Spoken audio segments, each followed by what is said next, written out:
who our ancestors come from the motherland. And so I want to play this for you, which is an excerpt from what she had to say. Then we're going to chat with it about our panel. I really think you're going to be blown away about what she has to say. Go right ahead. We were way ahead of them in our civilization. They set out to destroy us. And Berlin Conference put the nail on that coffin.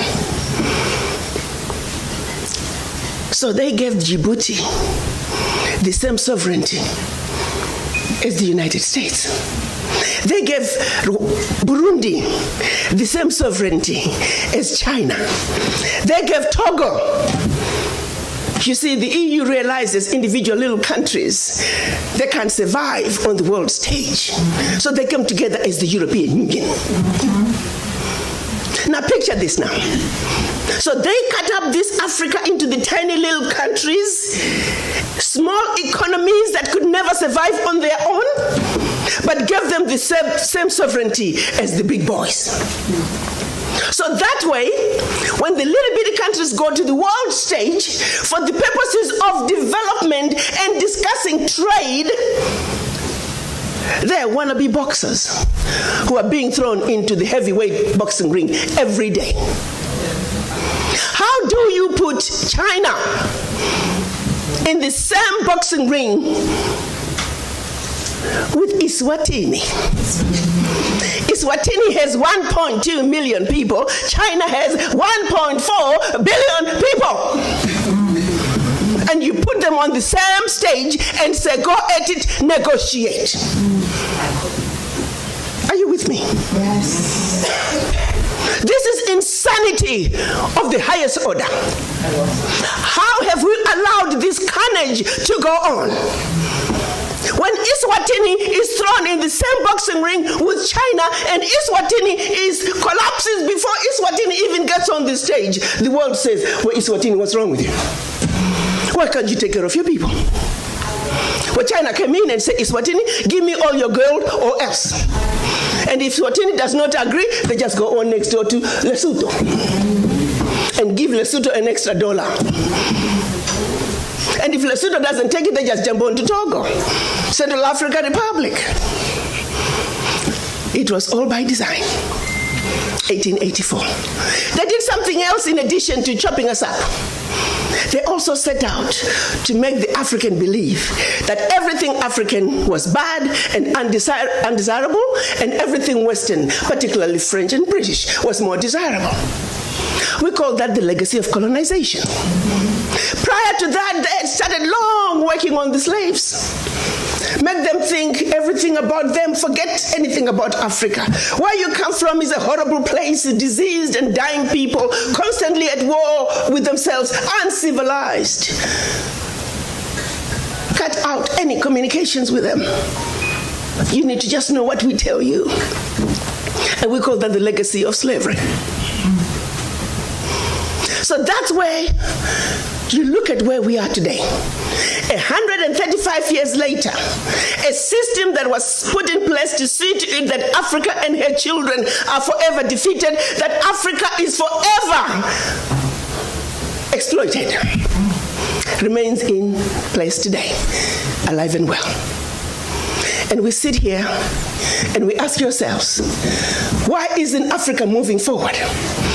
Why does Africa continue to be taken advantage of? Well, I'll tell you why, very simply. Until Africa comes together as a continent speaking with one voice, one continent, one people, nothing, and I repeat, nothing is gonna change. As individual little African countries, we are wannabe boxers. We will never make it fighting against the heavyweights. We must speak with one voice. Yes. And this is exactly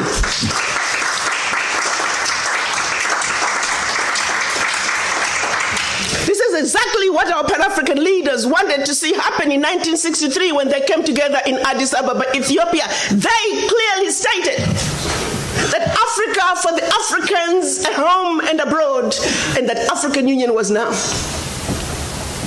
They said Africa must speak with one voice. It is the only way for Africa to take its rightful place on the world stage. Sadly, When they went to Addis Ababa in 1963, they were divided. We had two factions, the Casablanca group and the Monrovia group. The Casablanca group were saying Africa for the Africans at home and abroad, and African Union now. This was Ghana, Guinea, Mali, Egypt, Morocco, Algeria, and Tunisia. Only 7. The other 25 of the 32 who attended were the Monrovia group. They were the nationalists. They said, let's go slow. Let's kind of wait on this Pan-African thing. 55 years later, 56 this year, we're still going slow. As if it wasn't bad enough that we were divided up into the tiny little countries that we are today. The gift that Berlin Conference gave us. One other thing that France did between 1958 and 1961 in the name of giving us our independence as African countries. France forced the Francophone, and I hate that terminology. There is no such thing as Francophone, Anglophone. They made it up. But for the purposes of communication, I will use that. 14 of those countries, they said, in order for you to get your independence from us, you must sign this document. You thought they could have found a better name for the document. The document was called the Pact for the Continuation. I repeat, the Pact for the Continuation of Colonization. We are talking about giving you independence, but sign this pact for the continuation of colonization in a different format. And I'm going to highlight some of those issues that they said you must agree to if you are going to be independent. Hello.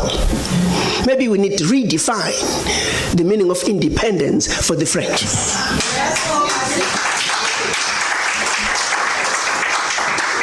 First, France said, you see, you monkeys, you don't know how to manage your money. We're going to demand that you deposit 85% of your bank reserves with the French Minister of Finance. Under the French Central Bank, under the control of the French Minister of Finance. France is then going to take your 85% bank deposits from each and every one of you. Deposit those funds in the French stock market under the French name. And you may or may not know the returns. Today, as we speak, the latest figures are saying for every 14 billion that France invests in the stock market from Africa, they are realizing upwards of 300 billion in return. Every year in, year out, because of these deposits from the African countries, France is taking out of Africa over $500 billion. Now figure it out. For every 14 billion, the returns on the investment are over 300 billion, and they are taking over 500 billion. So in actuality, France is taking out of Africa trillions of dollars year in and year out from us poor people, Africans. Back to the pact. So should you want to access some of your money that you have deposited with France, you have to submit your country's financial returns. And if approved, you get to get it as a loan. You can only access up to 20% of your money year in, year out as a loan at commercial interest rates. Your own money. As if that was not enough. They said all your minerals discovered, yet to be discovered, all your oil discovered, yet to be discovered. France and French companies have the first right of refusal. If there's anything left over that the French companies do not want, your people might have. To this day. They said you will only use the currency that we created for you because you're special Africans. We call it the CFA. There was the Central African CFA and the Western African CFA, same animal. And that France is the only one that can print it for you. 1958. Fast forward, they're still printing it for us. And if you start misbehaving, they just stop printing your money, and your country's in trouble. They also said your language of instruction shall be French, whether you like it or not. That France will have military presence in your country, that your military can only be trained by France, that you can only buy military equipment from France, that you cannot have any military alliance with your neighbor, and that in the event of war, your allegiance is only to France. And furthermore, because they have military presence in your country, they can invade you without notice should they feel that the interests of France in your country are being violated. Teach, sister, teach. Speak on, sister. Fast forward, 2019, nothing has changed. The same people who have the audacity to tell us that we are poor countries, they are taking trillions out of Africa every year. And what is the African doing? Like an obedient, programmed black man, we just give in. We know the facts, but we just do nothing about it. Now, you have to say some of the fears are real, because if France that has sold you inferior equipment to theirs, France that has trained your military to be inferior to their military, they are now in your country. They can invade you. They have the permission to do so. They can destabilize you. And then one might say, why is it that African leaders haven't done anything about this deplorable situation? Well, let me tell you, my brother and sister, they have tried. Documented to this day, 22 coups where leaders were assassinated. France had something to do with it. The first 7, when they decided they were pulling out of the CFA and that they're going to print their own money, they were assassinated. Every time an African leader has tried to do what's best for their country, they were assassinated. Majority of them aided by France. It's a known fact. And then others, they were just mercenaries who felt that when there was a natural resource discovered in one country, they wanted to create a coup. So while the country is thrown into a civil war, they're siphoning the natural resource. We know of one particular story that had we not known about it, it would have been, oh, there we go again, the Africans. In about 25 years ago, a group of young, rich white kids were having fun in Cape Town. They found out that there was oil in Equatorial Guinea that had just been discovered, and they wanted it. So they set out a plan to have a coup in Equatorial Guinea. So while the Guineans are busy fighting a civil war, they will be siphoning the oil. But they made one mistake. There were 2 planes. One was to leave South Africa, stop in Zimbabwe, pick up more ammunition on their way to hunt in Equatorial Guinea. Another plane was taking off in the Caribbean that had this puppet diaspora who was supposed to be the next president. Mugabe wondered why such young people needed such powerful ammunition to go hunt in Equatorial Guinea. In doing his research further, he found out that this was a coup in the making. He allowed them to land in Zimbabwe. They loaded their plane, and just before takeoff, they were all arrested. The ringleader of that group was none other than the son of the former Prime Minister of the United Kingdom, Margaret Thatcher. She had to fly to Zimbabwe and paid handsomely to get her son out. The last one of those prisoners left Zimbabwe about 6-7 years ago.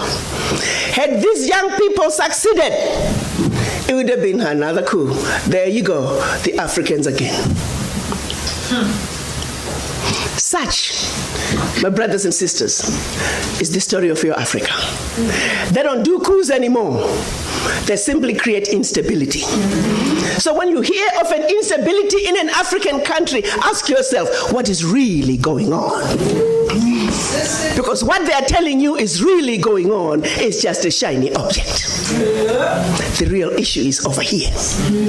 And you need to stop before you start being used as an instrument of your own self-destruction. She's did it.